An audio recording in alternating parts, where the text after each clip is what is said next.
आज तो तेज दौड़ लगाते हुए सभी टू व्हीलर स्टॉक्स, हम सुबह भी कुछ एक सेलेक्ट काउंटर्स की चर्चा जरूर कर रहे थे, पर आप देखिए हीरो मोटोकॉर्प, बजाज ऑटो, ओला इलेक्ट्रिक, जिसका नाम लीजिए वहीं पे है धुआंधार तेजी। इसके अलावा क्या आप स्पॉट कर रहे हैं अभिषेक?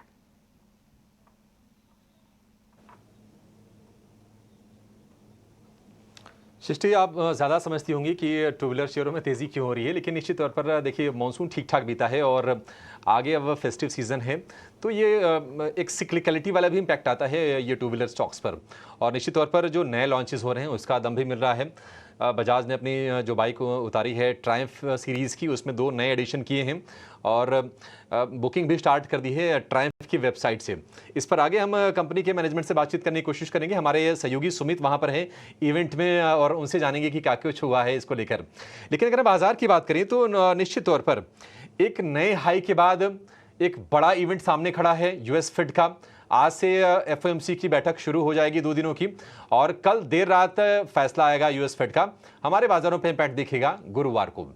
देखिए, सीएमई फेड वॉच टूल के बारे में हम जिक्र कर रहे थे। उनका ये कहना है कि आधे % रेट कट की जो संभावना है वो है 67%।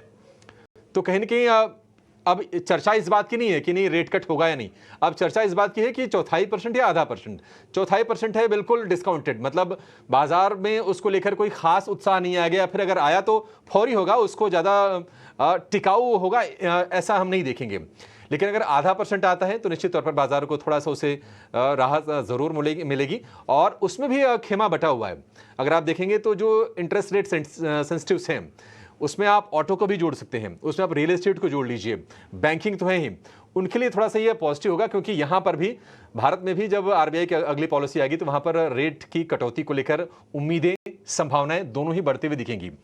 आज एक रेंज वाला ही सत्र रहा सुबह, जहां पर हमने बाजार को खुलते हुए देखा ऑलमोस्ट उसी लेवल के आसपास बाजार आपको दिखेगा। 30 अंकों पर है निफ्टी, 30 अंकों पर है निफ्टी बैंक, बिल्कुल शांत, सुस्त, कॉशियस। स्टॉक स्पेसिफिक एक्शन हम देख रहे हैं और उसमें हम देख रहे हैं कि एनटीपीसी कल भी चला, आज भी चल रहा है। आज जैसा कि सृष्टि बता रही थी कि ऑटो स्टॉक्स लीड कर रहे हैं, 2% ऊपर बजाज ऑटो है, 3% ऊपर हीरो मोटो है। इसके अलावा सेलेक्टिव कंजम्पशन वाले शेयर और उनकी तादाद आपको आज ज़्यादा दिखेगी। एकमात्र शेयर जो आज 1% से ज़्यादा कमज़ोर है निफ्टी में वो है टाटा मोटर्स का, क्योंकि एक ब्लॉक डील लगी थी, उसके बारे में भी आपको हम आगे जानकारी ज़रूर देंगे। लेकिन एक चीज़ गौर करने वाली है, देखिए बाजार में अगर आप पिछले 2-3 सत्र से देखेंगे, कल भी इसी तरह का माहौल था और शुक्रवार को भी, कि एक बहुत ही छोटे छोटे गेंस थे, लेकिन वहाँ पर मार्केट का जो ब्रेथ था वो पॉजिटिव था। आज गिरने वाले शेयरों की संख्या ज़्यादा है, करीब 1550 शेयर कमज़ोर है एनएसई पर और 1000 शेयर मजबूती के साथ कारोबार कर रहे हैं।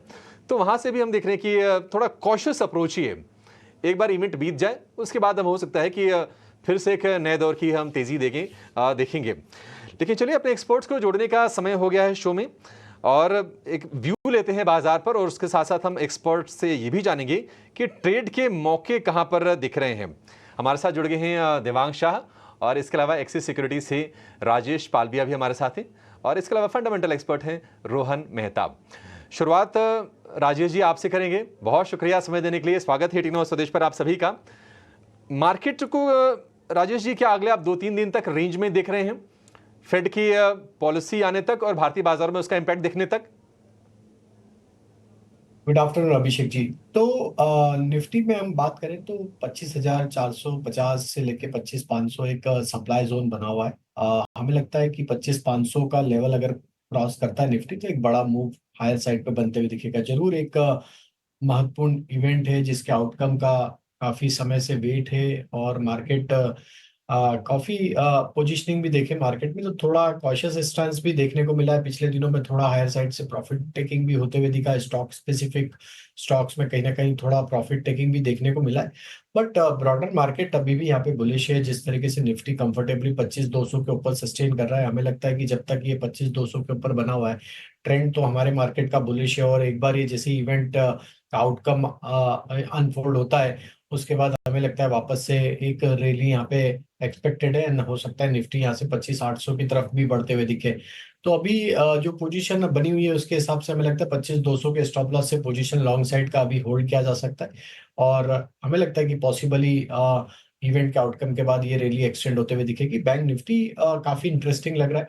बैंक निफ्टी में अगर हम देखें तो जो जिस तरीके से 52,000 के ऊपर अब सस्टेन होते हुए दिख रहा है, तो हमें लगता है यहाँ पे एक अच्छा अपमूव शॉर्ट कवरिंग के द्वारा बनते हुए दिख सकता है। और हो सकता है कि अगर हम 51,900 के लेवल के नीचे अगर नहीं फिसलते अगले 1 से 2 ट्रेडिंग सेशन में, तो यहाँ पे एक बड़ा मूव अनफोल्ड होते हुए दिख सकता है, जो कि बैंक निफ्टी को 52,800 और 53,000 की तरफ भी लेके जा सकता है। तो बैंक निफ्टी भी काफी अट्रैक्टिव लग रही है इस जगह पे, और हमें लगता है दोनों इंडाइसेस पे अभी बने रहना चाहिए। निफ्टी के स्टॉप लॉस 25,200 और बैंक निफ्टी के स्टॉप लॉस रहेंगे हमारे 51,900 के।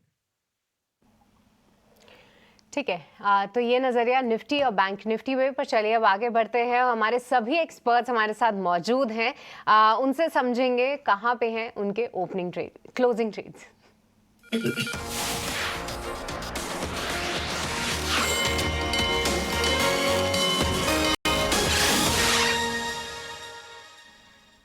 चलिए क्लोजिंग ट्रेड्स लेना हमारे सभी एक्सपर्ट से शुरू करते हैं। और सबसे पहले ध्वनि, आपसे समझना चाहेंगे, बताइए आखिरी के 1 घंटे में कहाँ पे है आपकी नज़र? जी बिल्कुल सृष्टि, गुड आफ्टरनून सभी गुड को मेरी आफ्टरनून। तरफ से। और हमारा जो सबसे पहला ट्रेड यहाँ पे बनता है वो एक बाई साइड का ट्रेड है, जहाँ पे इंडिया होटल का चार्ट स्ट्रक्चर मुझे यहाँ पे काफी इंटरेस्टिंग लग रहा है। अगर आप देखें तो यहाँ पे ऑलरेडी एक बुलिश साइड की ट्रेजेक्टरी बनी हुई है, और करंट स्विंग लोज से वापस से स्टॉक के अंदर बाइंग एक्शन देखने को मिल रहा है। 720 के टारगेट के लिए इसको बाय करा जा सकता है। 685 का स्टॉप लॉस लगा के रखना है इसके अंदर। और दूसरा यहाँ पे मेरा सेल साइड का ट्रेड है, जहाँ पे पीएसयू बैंकिंग अगर आप ओवरऑल देखें तो वहां पे एक वीकनेस देखने को मिल रही है। पीएनबी बैंक के यहाँ आप अगर चार्ट स्ट्रक्चर को देख रहे हैं तो वहां पे एक बेयर साइड का मोमेंटम ऑलरेडी बना हुआ है। इनफैक्ट स्टॉक ने काफी दिनों से ट्राई कर रहा है अपनी 200 डीएमए को ऊपर की तरफ क्रॉस करने में, बट वो एक रेजिस्टेंस की तरह यहाँ पे स्ट्रांगली काम कर रही है। तो 104 के टारगेट के लिए इसको आप बेच सकते हैं। 109.75 का स्टॉप लॉस लगाना है। ठीक है, तो 2 कॉल्स ध्वनि की तरफ से आते हुए देखें। यहाँ पे अब कुछ सेल साइड के कॉल्स भी आने लगे हैं। पीएनबी पे यहाँ पे है ध्वनि की नज़र 104 रुपए के टारगेट्स के लिए 109.75 रुपीज़ का आपको यहाँ पे स्टॉप लॉस लगा के चलना है। अब चलिए आगे बढ़ेंगे और देवांग जी आपसे समझना चाहेंगे, बताइए कहाँ पे हैं आपके closing calls? Very good afternoon. दोनों बाय साइड के कॉल रहेंगे। बात करें सिप्ला की फर्स्ट, तो फार्मा सेक्टर्स में काफी अच्छा हमने देखा है, पॉजिटिव स्ट्रक्चर बना है। उसमें सिप्ला है। सिप्ला का ओवरऑल चार्ट स्ट्रक्चर देखे, हाइट ऑफ पैटर्न स्ट्रक्चर में आज भी हमने देखा है कि एक अच्छा मोमेंटम देखने मिला है। सिप्ला खरीदने की सलाह है। 1650 का स्टॉप लॉस रखना है, 1720 का टारगेट के लिए। नेक्स्ट स्टॉक रहेगा डीएलएफ। डीएलएफ की बात करें तो स्टॉक में आज हमने देखा एक अच्छा रिवर्सल देखने मिला है। स्टॉक के अंदर सपोर्ट लिया है, स्टॉक्स ने अपसाइड रिज्यूम किया है। तो डीएलएफ खरीदने की सलाह रहेगी। 850 का स्टॉप लॉस रखना है, 887 के टारगेट के लिए। 2 बाय कॉल्स आते हुए यहाँ पे देवांग की तरफ से डीएलएफ और पे यहाँ पे आपकी बाय कॉल आ रही है। 887 के यहाँ पे टारगेट्स लगाने हैं, 850 का स्टॉप लॉस यहाँ पे आप मेंटेन करके चल सकते हैं। पर राजेश जी अब आपसे समझना चाहेंगे, आपने इंडेक्स पे तो अपना नज़रिया दिया, पर यहाँ पे कौन से स्टॉक्स पे है आपकी नज़र? क्या दोनों ही बाय साइड के ट्रेड्स हैं? तो बिल्कुल सृष्टि जी, यहाँ पे दोनों ही स्टॉक बाय साइड के, और पहला स्टॉक है एलएनटी। एलएनटी में अगर हम देखें तो स्टॉक में ये सेकंड कंसेक्यूटिव डे है जहाँ पे stock higher high low formation बनाते हुए दिख रहा है। डेरिवेटिव डेटा भी आज लॉन्ग बिल्टअप के यहाँ पे साइन दे रहा है। जिस तरीके से स्टॉक कंफर्टेबली अब 3670 के ऊपर सस्टेन होते हुए दिख रहा है, हमें लगता है एलएनटी का ये मोमेंटम 3760 3780 की तरफ बढ़ते हुए दिख सकता है। तो एलएनटी पे यहाँ पे बाय करने की सलाह है, और स्टॉप लॉस होगा करीब 3650 के आसपास। और दूसरा स्टॉक, जैसा कि हमने बताया कि बैंकिंग हमें यहाँ से पसंद आ रहा है, और हमें लगता है कि बैंक निफ्टी में अच्छा मूव बनेगा। वहां पे लीडरशिप पोजीशन में अभी जो स्टॉक है वो है आईसीआईसीआई बैंक। ऑलमोस्ट अपने ऑल टाइम हाई ट्रेजेक्टरी के नजदीक ही अब ट्रेड करते हुए दिख रहा है। और जिस तरीके से कंसिस्टेंटली स्टॉक में पिछले 3-4 सेशन में भी देखे तो एक अच्छा बाइंग इंटरेस्ट यहाँ पे बना हुआ है। हमें लग रहा है आईसीआईसीआई जिस तरीके से पोजीशनड है यहाँ पे, इसमें मूव 1300 के बियॉन्ड बढ़ते हुए दिख सकता है। तो हम 1300 से 1310 के टारगेट के लिए आईसीआईसीआई बैंक पे भी बाय करने की सलाह देंगे, और यहाँ पे स्टॉप लॉस रखेंगे करीब 1238 के आसपास।